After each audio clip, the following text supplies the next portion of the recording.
Au Québec, les dégâts sont considérables. Un pipeline de trop pour Stephen Guilbeault qui quitte le cabinet Carney. Stephen Guilbeault, c'était quand même la conscience écologique du gouvernement de Mark Carney.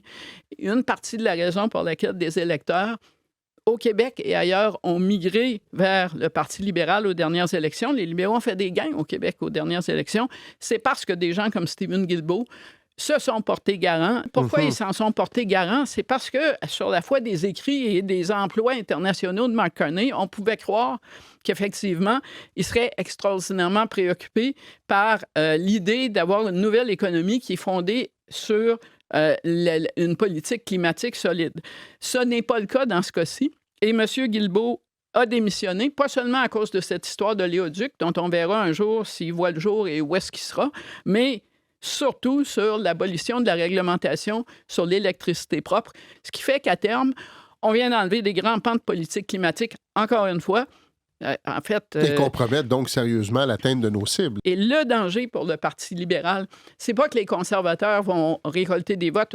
Au contraire, ça leur ressemble beaucoup. C'est que des néo-démocrates et des bloquistes retournent à la maison. Et la coalition de M. Carney, il est au pouvoir parce que des néo-démocrates ont massivement quitté le parti en Colombie-Britannique. Ils ont même défait Jack Meeting, le chef du parti, en chemin pour aller voter libéral. Et au Québec, ce sont les électeurs du Bloc qui ont quitté le Bloc, qui ont aidé le Parti libéral a réalisé des gains. Alors, est-ce qu'il peut remplacer... Qui a été minoritaire, faut-il le rappeler. Malgré là. ça. Malgré ça. Alors, est-ce que ces gens-là, aux prochaines élections, vont se dire c'est vraiment important d'éviter Pierre Poilievre et on va voter pour Mark Carney, c'est l'homme de la situation, ou s'ils vont se dire finalement, ce qu'on a, c'est Pierre Poilievre déguisé en banquier libéral. Il y a des gens qui vont vous dire Mark Carney est un génie, est en train de refaire la coalition libérale en la plaçant au centre droit. Il y en a d'autres, et j'en suis, qui disent ouais, attention, c'est pas si évident que ça, qu'il y a des votes de remplacement. C'est comme les mesures climatiques, là.